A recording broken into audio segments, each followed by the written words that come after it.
Hello, everyone. My name is Sophia Hall, and I'm the moderator for today's Meet a Poet series. I'm a poet myself from Washington, D.C., where I served as the Youth Poet Laureate in 2023. I'm entering my last year at the University of Pennsylvania, where I study English and creative writing, and I'm delighted to introduce today's poet for our Meet a Poet program, Mark Leidner. Mark Leidner's poetry collection, Elegy for Pangea, is forthcoming in September 2026, 1 month away, from Phonograph Editions. His previous poetry collections include Returning the Sword to the Stone, Beauty Was the Case That They Gave Me, and The Angel in the Dream of Our Hangover. He also wrote the story collection Under the Sea, called Virtuosic by the New York Times. And he wrote and produced the acclaimed 2019 science fiction film Empathy Incorporated, which is available on streaming platforms. Mark is a graduate of the University of Georgia, the Iowa Writers Workshop, and the University of Massachusetts Amherst. He grew up in Tifton, Georgia, and now lives in Northern California. Now we're going to hear Mark read his poems aloud. After the reading, we're going to have a brief Q&A session, so if you have any questions about his poems, feel free to put them in the chat during the reading and during the Q&A. Thank you so much for joining us, Mark, and I'm going to turn it over to you now. Thank you, Sophia. What a wonderful invitation to be here, and thank you for the introduction. I'm just very honored to be invited, and I'm excited to share some poems and talk with you, Sophia, and through you to the audience with questions afterward. I'm in Northern California, and the weather is pretty nice. It's been very hot recently, but right now the morning is pretty good. It's 70 degrees Fahrenheit. I don't know what that is in Celsius, but it's almost room temperature. And I'm just going to begin the reading. And this first poem is pretty old. I wrote it many years ago, and maybe one of the first poems where I started to feel confident that I had found something that I could write it. I had an approach that I could call my own. Not that it's that original, but it just felt like I discovered a kind of poem that I was comfortable in. I don't know about other poets, but my experience trying to write poetry as a younger person was full of trying on different other styles and trying very hard to be like other poets, some of which I admired, some of which I didn't really admire, but I saw that their poems were meaningful to people, so I would try that out, and a lot of trying different hats on. And so this poem is called Things to Call Water, and it's just a list of different names for water. I think this poem began maybe in a AOL Instant Messenger chat, or even a Google chat, or some kind of chat with a friend of mine.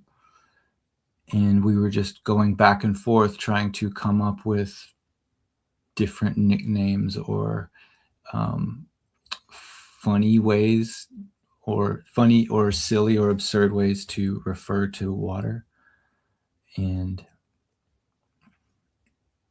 I'll read it and then see whatever thoughts bubble up, and I'll share them with you afterward.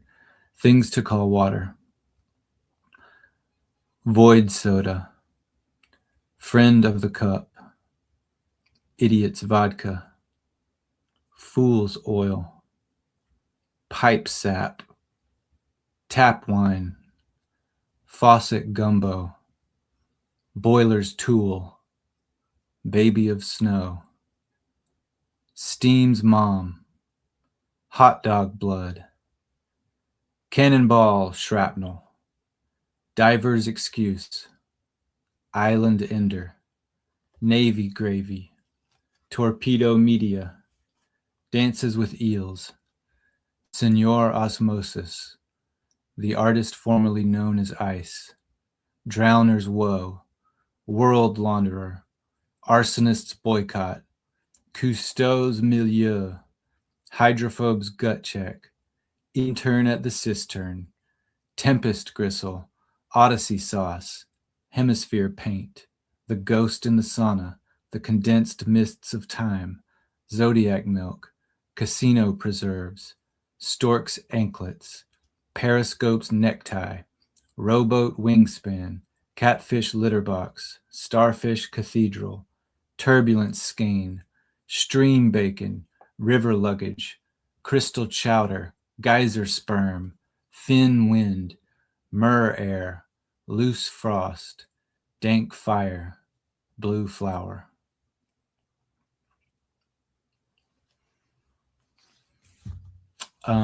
As I was reading that, I realized what inspired this poem, whether I was conscious of it or not, was crossword puzzle clues. A lot of these feel like jokes or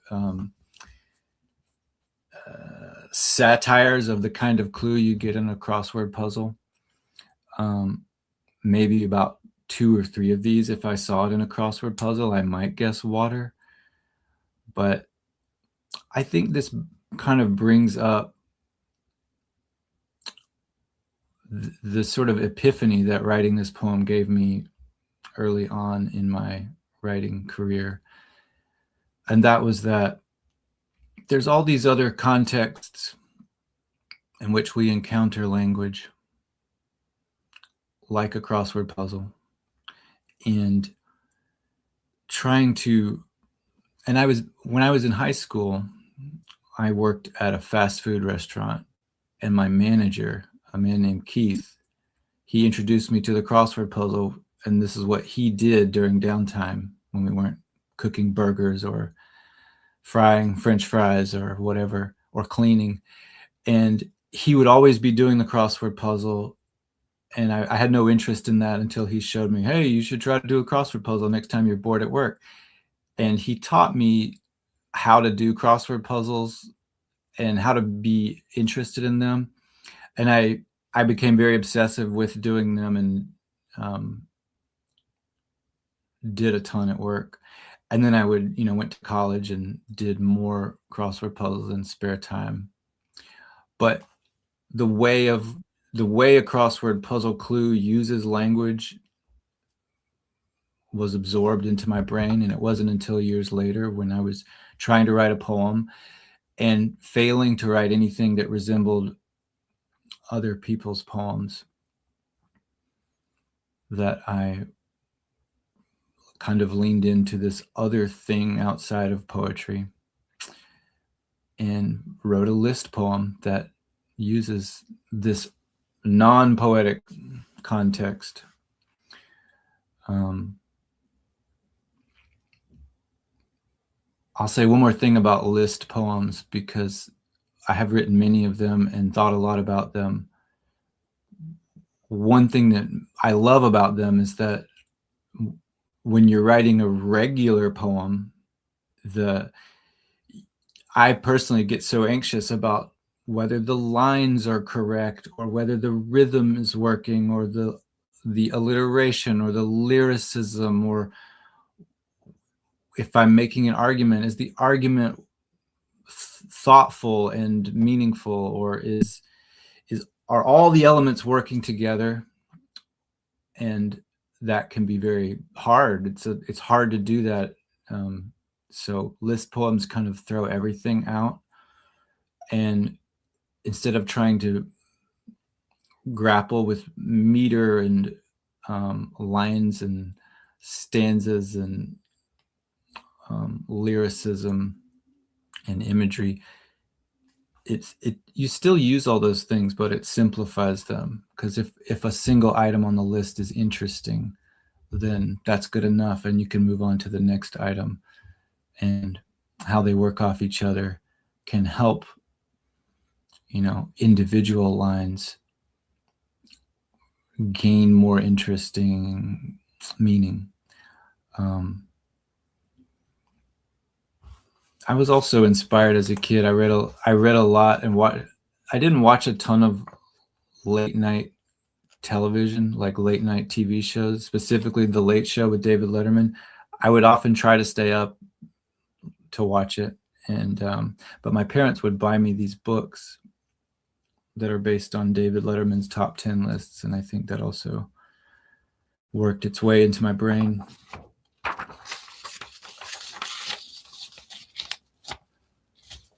This next poem is called What's Cool Changes. This is also a very early poem, and it's prose. As you can see, I don't know if you have this at home, but this is what it looks like.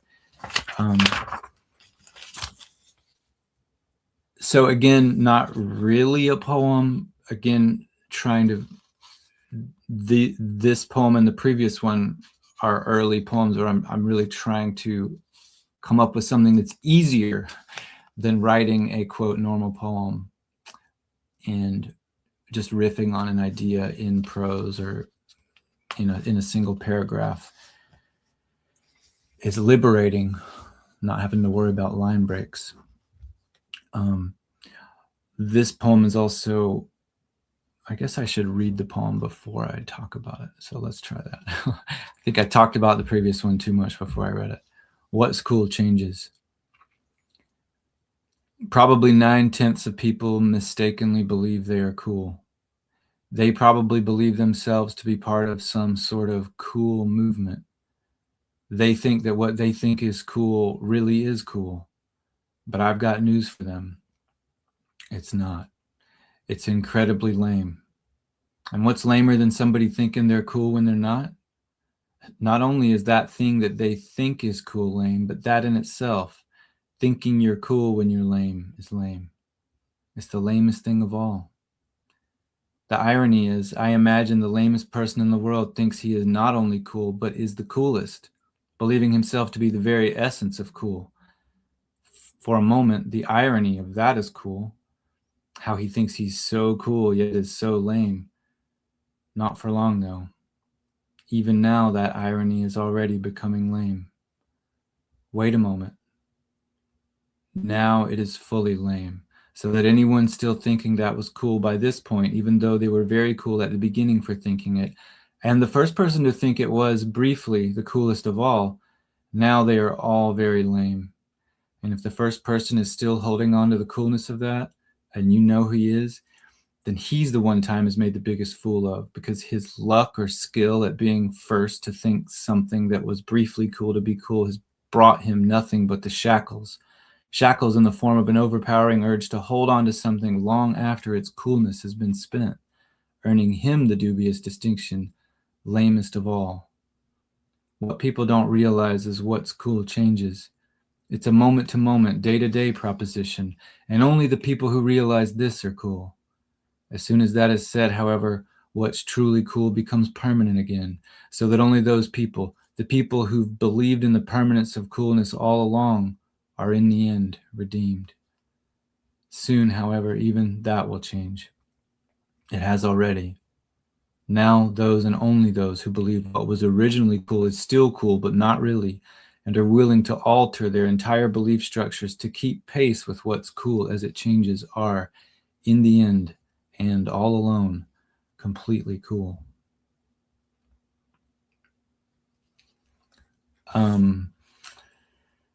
So in this poem, I want you to imagine a young poet trying to figure out what to write about and how to write about it. And in this poem was right at the surface of what all my concerns were. I don't know if everyone has this experience, but all throughout middle school and high school and college and graduate school, I was compulsively interested or maybe obsessed with what is popular, what is cool, what makes people like other people, why aren't I more liked, am I cool, could I be cooler, why am I such a loser? Why can't I be more interesting or likable or beloved? All the kind of like narcissistic concerns that most of us have. And I think, you know, I was just never quite good at writing beautiful lyrical effusions of observations that were deep but sensitive, or at least I still aspire to try to write like that sometimes, but my interests and my abilities were sort of always pushing back to like, what is ugly about me? What is unflattering about us as people? And so this obsession with being cool was sort of, was right there to write about. I also really love the mode or the voice of an idiot who is trying to expound on something and say something profound about it. And I think this mode also was instilled in me by what I read as a kid, which was a lot of, there was a comedian on Saturday Night Live, which is an American famous, it's famous enough that probably many people around the world know about it, but it's an American live comedy show on Saturday night.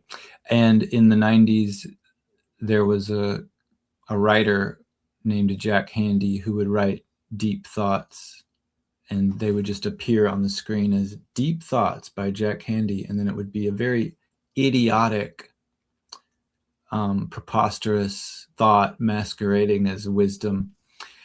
And I read all those books obsessively in long car rides as a kid, and that became part of me. So that's What's Cool Changes. That was my big epiphany at 20 something whenever I wrote this poem. Things do change, and in poetry they especially change. What's popular in poetry is always changing, but it's also always not changing. I think all of the arts are probably similar. There's flavors of the year, there's flavors of the decade, and then they vanish, and then something from 30 years ago becomes very popular, and then that loses its popularity, and then something from 100 years ago regains popularity, and then something from 1 minute ago becomes seemingly permanent, and then it vanishes again. And so thinking about how writers and poets surf and drown in that ocean of constant change and sometimes permanence is very interesting to me, and to me truthful. This next poem is called Youth is a Fugitive, and it's a much later poem that I wrote, and it is still a list poem. Here's what it looks like. But the list is a little more complex and sophisticated than in Things to Call Water. This poem is a list of aphorisms, and I didn't always know what an aphorism was. So if you don't know, it's a pithy statement of truth, like Shakespeare has a million of them. To thine own self be true. That is often misinterpreted and maybe ironic, but it's an example of something that people think of as a pithy statement of truth. Or a fool and his money are soon parted. Or, you could probably think of 10 or 12 of them that you've heard throughout your life. So writing new aphorisms was my objective at some point, a few years ago. And I love the challenge of them, because aphorisms were at the time, and maybe now still are, very uncool in poetry, because they seem to assert an objective or semi-objective truth about reality or life. And I think that's in general not a popular thing to do in the arts. I think most artists and poets and writers that I know view truth more elastically, or it's contingent, or we have to be careful about making blunt statements as if they are universal. And so I too have that suspicion of supposedly universal statements, but that's what draws me to them and makes them attractive to me. So this was my attempt at some version of that. Youth is a fugitive that thinks it's a hostage.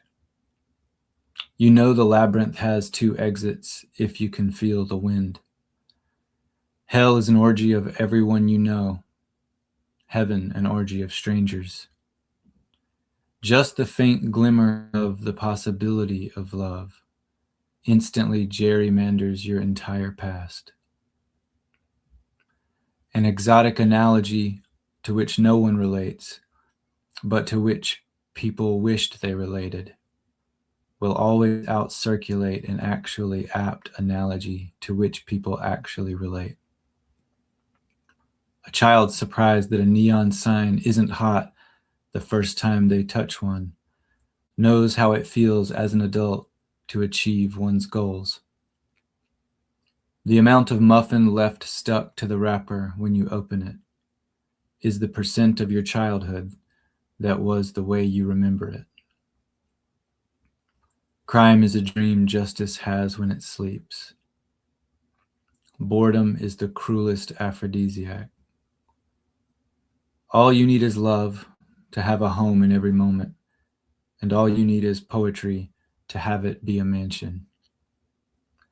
Desire rudders a ghost ship. Believing in God is like believing in an endless stream of letters following Z. Loving anything more than yourself is like a misquote that clears you of plagiarism. Cowardice is the fear of suffering. Courage, the fear of wrongdoing. Nothing is purer than gratitude, and because it's so pure, it's the first thing to blow away when the wind blows. Anything is possible, but everything is too expensive. History is stranger than truth or fiction. The eyes are teeth that see. Grace is a diaper you never have to change. Morning, a more convincing dream. Life is long for a brief time, then brief for a long time. The problem with irony is that it is too soothing. It suggests a pattern to tragedy and therefore mitigates the terror that tragedy is random. Were tragedy patternless, we'd be meaningless, and all the ironies of literature are a dam against this despair.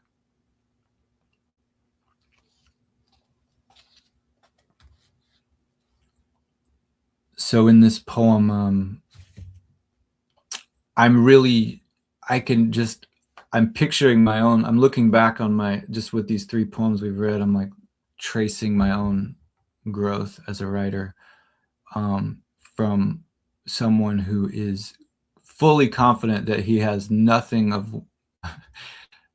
wise or truthful to say and can only sort of poke fun at wisdom, to someone who is trying really hard to say something truthful, and still there's a little bit of foolishness in there. But I never knew that I was going to try to write like this, but it was just what came to me after.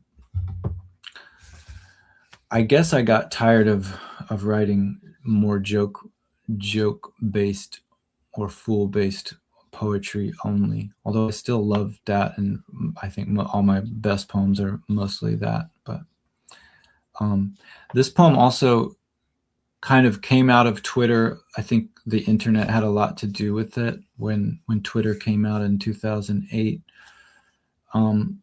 there was a new theater in which to perform or attempt to learn how to be meaningful in a small amount of space. And obviously that online social media world is very fraught with many things that are not meaningful or truthful. But it was sort of what gave me a venue to try out aphorisms and have a place to put them. Because if you write one aphorism, and no matter how good it is, what are you going to do with it? There's really no one wants a poem of just one aphorism. So, or it seems to me hard. It would be hard to publish it. Or, okay, cool thought, but so one having social media gives you somewhere to put. Sometimes many poets are good at writing many good lines in a row, but if you're only good at writing one line, what do you do with it? It's hard to get a publisher or an editor to want to publish it. Maybe it shouldn't be published. Maybe it's not good enough, but on the internet you can. And that motivated me to write more and more.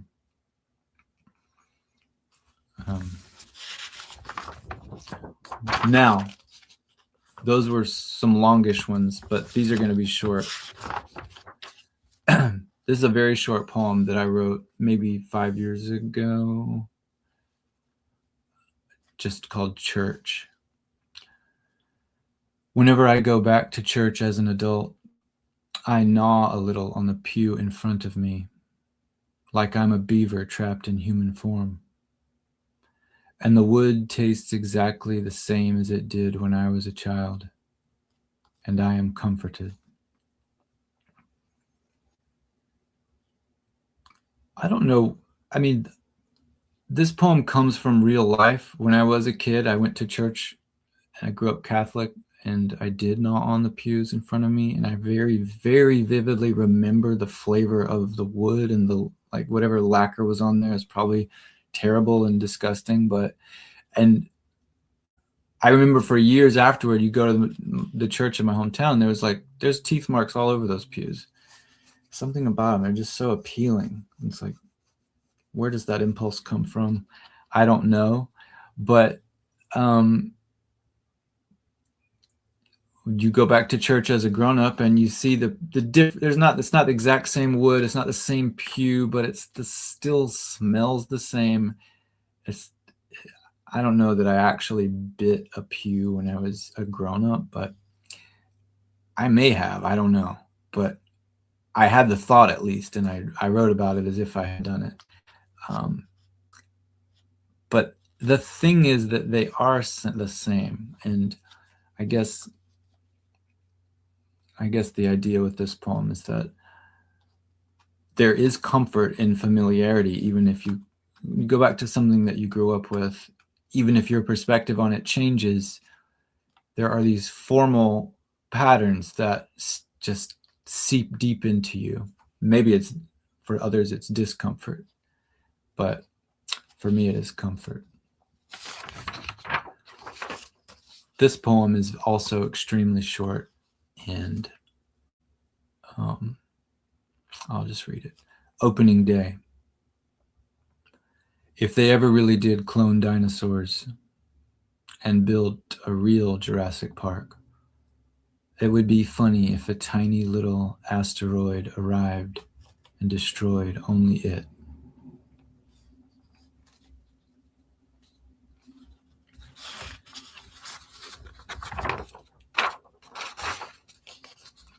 I do love Jurassic Park. I love the comeuppance that happens to the tech overlords in that movie and that book. It's different in both, but more or less their whole project gets obliterated by the power of the you can't control nature's wrath, and it's a fun idea. It's a fun idea to imagine a sort of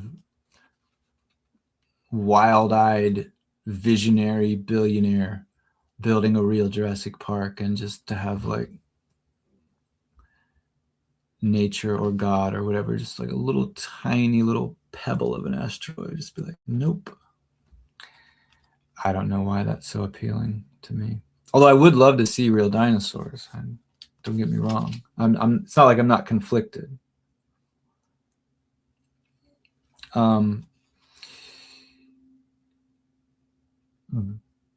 Another short poem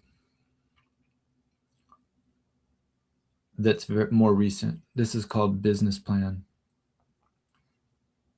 Open a shop on the beach and name it the phonetic translation of the sound the waves make when they crash on the shore. So you get free advertising all day and night until the end of time.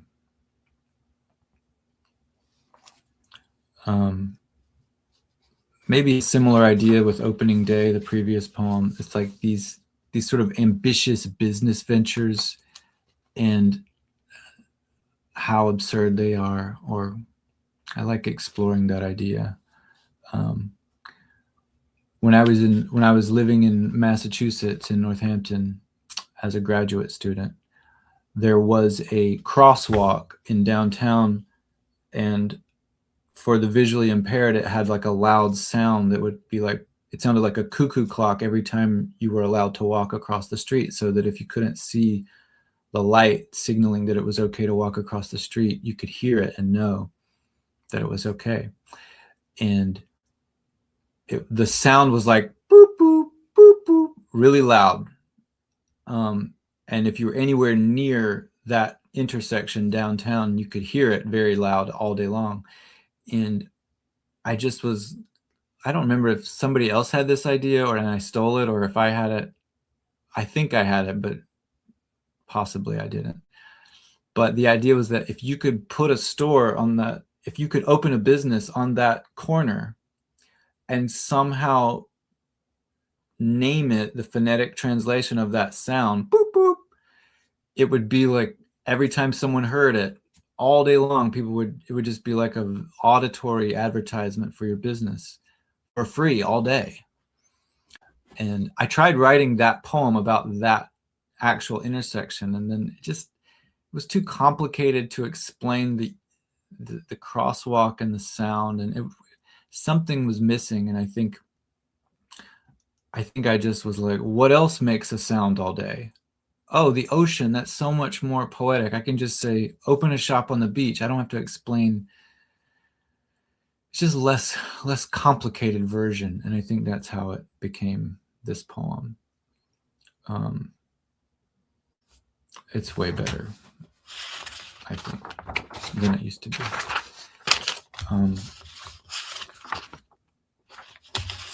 I think I have 3 more. I'll try to go quickly. This is in my the previous poem and this next one are in my new book, Elegy for Pangea. Another sort of joke poem, but I'm really proud of this one. It's a little more elaborate. I don't know. It's called Calves. The crisper drawers are the refrigerator's calves. The backsides of tires are the calves of cars.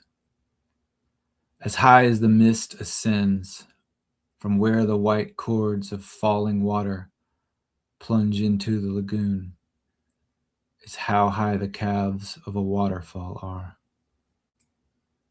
A campfire's calves are comparatively low, for there its glowing embers. Why can't we see the Statue of Liberty's calves? Asking a question in a poem is the calves of wanting to know.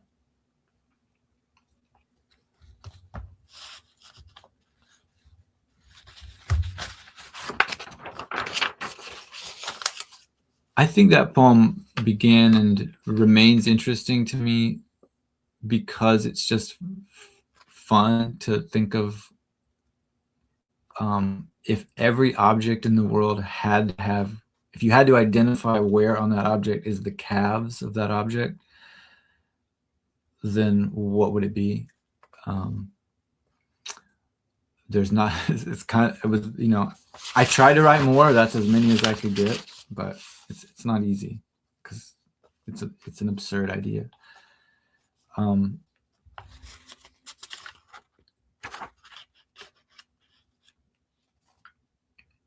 I think I'm going to skip this one and go straight to an older poem called The River. This is one of the first poems, again, another early poem that I wrote where I was like, oh, I finally wrote a poem that was good after 5 million tries that failed. This one sort of has an interesting backstory that I'll discuss afterward. The River.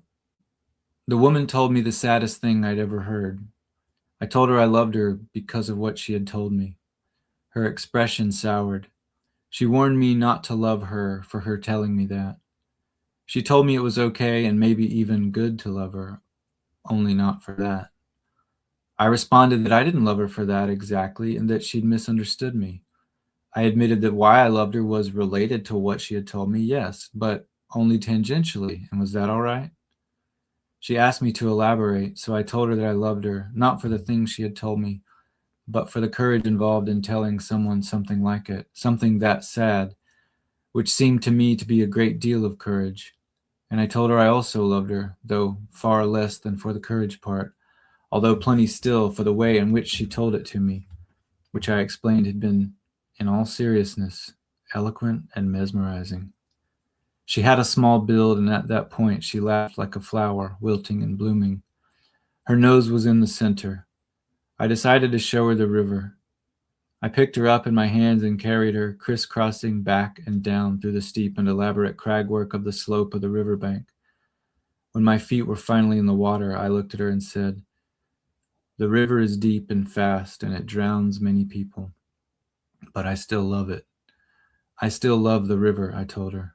"But I do not love it because it is deep and fast and drowns many people. I love it because it runs behind my house, and I have lived above it forever." I think that poem was the first poem I wrote that was sort of sincere and not in a way a satire, not explicitly. And I was like, oh, I'm capable of writing something more ordinarily beautiful or conventionally meaningful.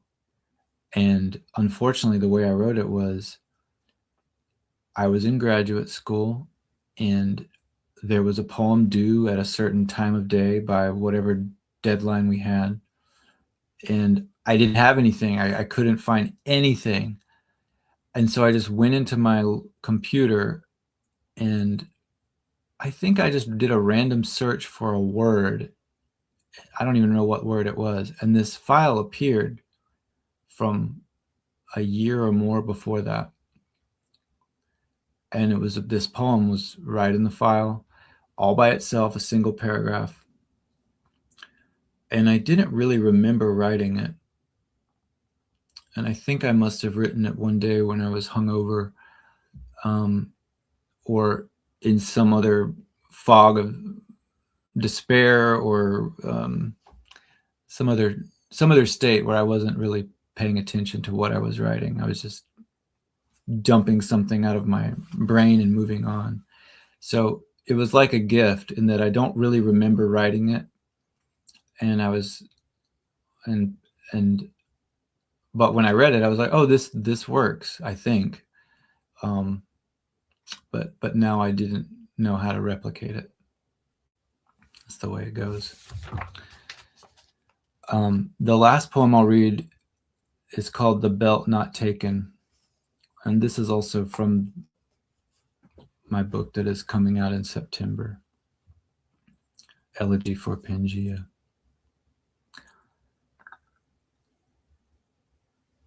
This book combines two things.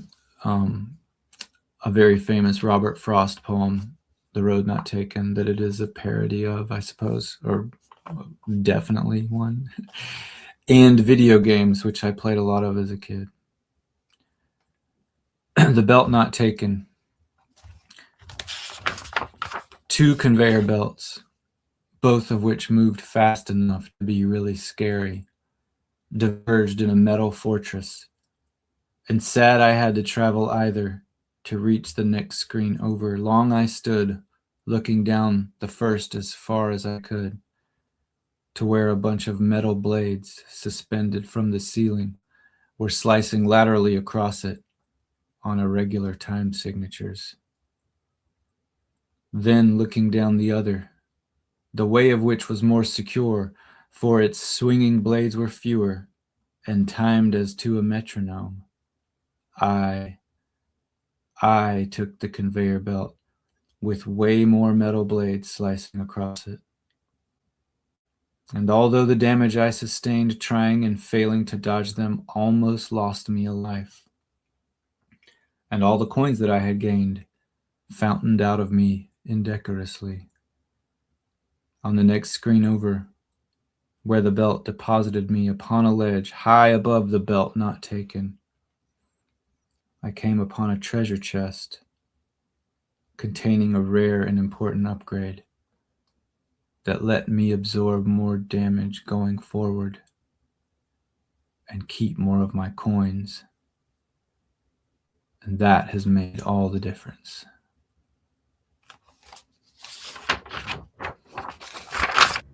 Bravo.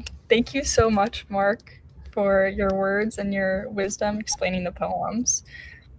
Thank you, Sophia. It was a pleasure to read them all. We made it to the end, and anyone who's still listening, thank you. Congratulations. We've all survived. Yes, phew.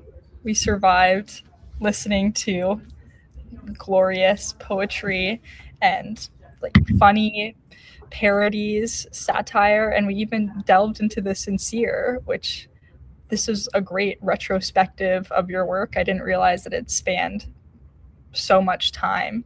And the way I first got familiar with your work was with sharing or having a Coke with you, that poem about the Frank O'Hara poem and reciting poetry, but more importantly, the feeling you get when you're with someone you love and they want to share a conversation with you. So I'm glad that we have this chance to kind of reenact that moment again with reading poetry, talking about poetry, and sharing what's important with us.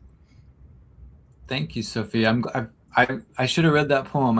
I know people always tell me they love that poem, and I love it too. It's a very true story that happened to me in real life in Philly, where you are, I think, or not currently, but are going to school. So it's like I love that poem too. It's also a gift from real life. I just wrote down what happened, but yeah. Should we go through these questions? Yeah, we have some questions from the audience. I'm going to pull from them. The first question is, whose poetry influenced you when you were younger? Well, I didn't really. Now, when I was younger, like high school, I read, what we're supposed to read. And I do remember liking Shakespeare, but not really much else. I didn't really care about or was interested in poetry until college. And I think the main poet that influenced me the most, that showed me, oh, there's a place for you in poetry, was James Tate. And he has a very famous poem called Good Time Jesus that kind of, when I read it, I was like, oh, this is okay. I can be myself in this world. So if you haven't read James Tate's poem, Good Time Jesus, that would be a great thing to search for and find. It's very short, and it's a perfect introduction to him for people who are non-poets, especially, which was what I was before I read him. I was definitely a non-poet. He was sort of my gateway drug, and I'm trying to think other gateways. There's so many more, but that was sort of the first one. I even read David Berman as a younger person, who's a sort of iconic American country folk singer-songwriter and a great poet and a great poet for sure himself. But I remember when I read it, I didn't like it. That was how far away from poetry I was. I was able to read poems that were what I now consider amazing. I was like, oh, this isn't for me. So it was really the James Tate kickoff that opened my mind. And then later I discovered all these poets I'd probably dismissed. Yeah, you talked a lot about, or you touched on this feeling of pressure to write a normal poem. And then when you kind of found these entry points, roundabout ways to enter a poem, it kind of alleviated that pressure. So I'm glad that Good Time Jesus was one of those poems for you. And now that you're giving recommendations, another question from the audience we have is if you have a favorite book, and if so, what would that be? Wow. Well, my favorite books of contemporary poetry are most of the books, or all the books that I read by Chelsea Minnis. They're very ironic and very scathing, and very. There's a lot of lists in there. The imagery and the irony is just crystalline and hilarious, and honest and blunt. And say this poet Chelsea Minnis says things that are sometimes you don't hear a lot. So I like that. The ones that I remember, the ones that I've read are Zirconia, Bad Bad, and Poemland. She's got several new ones that I haven't yet read, but I would recommend any of them without even reading them. And what's another book that I like? I'm going to think more about that. My favorite books are often fiction, so I read a lot of different kinds of books. And randomly, one of my favorite authors is a murder mystery novelist who passed away named Philip Kerr. So whenever people ask me my favorite books, I'm always like Chelsea Minnis and Philip Kerr. But the audiences for these two things don't overlap very much. But if you like murder mysteries that are very brutally dark and cynical, but also honest and well written, they're pretty awesome and frightening. That's a fun thought experiment. Like if you had a Venn diagram of fans of Chelsea Minnis and Philip Kerr, like how many people would be in the middle part? Would it be just you, or are there like a few other? Just me shaking my own hand. But yeah, I don't know. Maybe there's other people out there. If I think of more, I will add them. It's hard to be on the spot, but yes. Let's do the next. You mentioned contemporary authors, so we have a question that asks, like, do you prefer more modern poetry or classical poets? Well, right now in my life, I probably would rather read something classic that I haven't read before. But I do read a lot of contemporary poetry, so I learned different things from each one. When I was younger, I didn't like either. So before I became a poet, I was like, I don't want either. And then when I started writing poetry myself, I only wanted contemporary poetry. I didn't think classics was in any way relevant to me, or I didn't want to know how to write that way. I was never going to. And then as I became more mature, I rediscovered Shakespeare and Chaucer and Homer and, like, a bunch of names that would not surprise anyone. And I love them now. And so now I've like swung back towards classical, but I still do read a lot of contemporary poetry and greatly enjoy it. So it's both. I think you gotta be. I mean, I find value in being in the ocean with all of them. I feel like this that question is almost like the essence of your poem, What's Cool Changes, where it's like you're on this pendulum swing of like, oh, in this hyper modern poetry world where everything's a tweet, or it's like needs to be on the internet and funny and get a lot of clicks, and then you swing back towards like Shakespeare, Chaucer, um, more of the classic stuff. So it's always on a spectrum. Yeah, and once you eat your fill of one, and the other one becomes more appealing because you haven't had it, and then yeah, you can get sick of anything, and you can find an appetite for anything, I think. Okay. Our next question from the audience is about your journey to becoming a writer, or from being a non-poet into fully embracing poetry. So, how old were you when you first wrote something and felt like it's, quote, something more than just a hobby you keep to yourself and it's something worth sharing with others? I was in college when that happened. I was not like one of these people who's like, I've always wanted to be a writer since I was 5 years old or 10 years old. I was writing poems in my notebooks. I was not ever like that.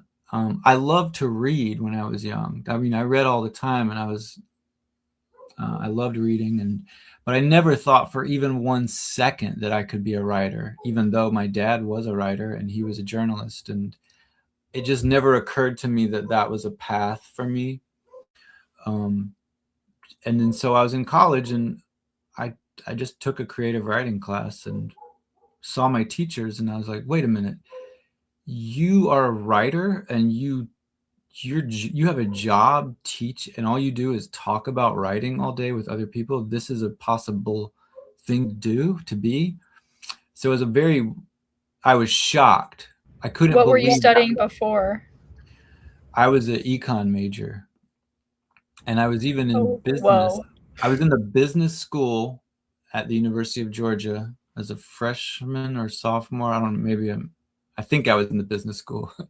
But so I was studying econ because I didn't know what I was going to do in college. I had a great econ professor for microeconomics 101, and he told amazing stories, and he made economics feel like, wow, this thing can explain every mystery of the universe. We can just use numbers and the equations. It all makes everything make sense.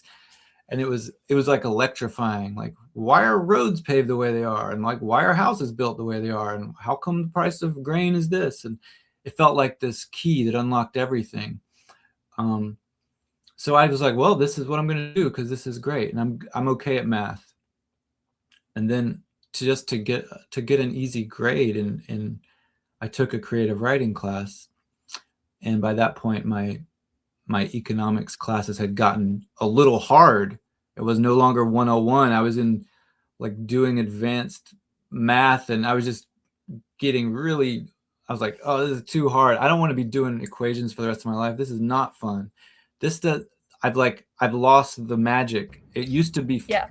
You were into the explained. storytelling of Exactly. economics. You didn't know that. And then it became all just math all the time, and the writing became more dry and like harder to relate to. And just at that time, I found a creative writing class and kind of was like, whoa, this is way more fun. This is way more, I don't know. I didn't even know what attracted me to it. But in my first creative writing class, I think I wrote something about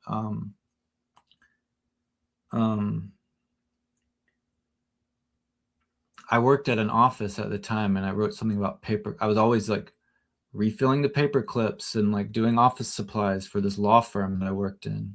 And I wrote something about paper clips and all the different places you find them, and the way that these lawyers that I worked for used them. And my teacher was like, this is really good. This is interesting. It's like, oh, I never thought about a paper clip like that before. And I showed it to a friend, and he liked it. So that was maybe it. I was like, oh, Mm-hmm. all I got to do is like observe stuff that I actually observe and write it down. And I don't know. That was that. That's a I mean, great. that was still a hobby, though. I mean, I don't know about when did it become no longer a hobby. Maybe when I got into graduate school for writing, I didn't expect that, and I did, and so I was like, okay, this is what I'm doing. I'm going to try to do this for my life, and become a teacher and build my life around reading and writing and teaching. It's a beautiful origin story. Well, Wow. Yeah, there are so many. So I go to Penn, where there's the Wharton Business School, and I have a lot of friends who are undergrads studying business, and they're like, "Oh, Sophia, I really want to take a creative writing class. Like, I'm really into that. I want to be at the Kelly Writers House." And then I give them like a recommendation, and they're like, "Oh, is it going to be easy?" And I'm like, "I don't know. Like, are you going to do the work that's going to make it easy and make sure you get a good grade? Because they're deceptively hard. Like, it takes a certain type of person, but I love that. I love just the style of class that me they too. are. It is Yeah, fun, it's and it was great. like kind of like before the internet. I mean, I went to college when the internet was real. I mean, it was a thing, but it wasn't. There was no social media yet, and so being in a writing class was like, oh, these are strangers. We're interacting with strangers. We have to talk about writing. That was something that happens all the time on the internet now, but back then Mm-hmm. it was like it was the only. I was shocked that it was that easy because you can learn so much when strangers read your work and react, and you understand instantly. Oh, I wrote something good. My teacher liked this paperclip thing. You know, showing it to your mom or your best friend doesn't really have the same um, They're supposed authenticity. to like it. They're supposed to Right. tell you that it's really good. So yeah, I fell in love with that. Just the writing class, what a writing class is.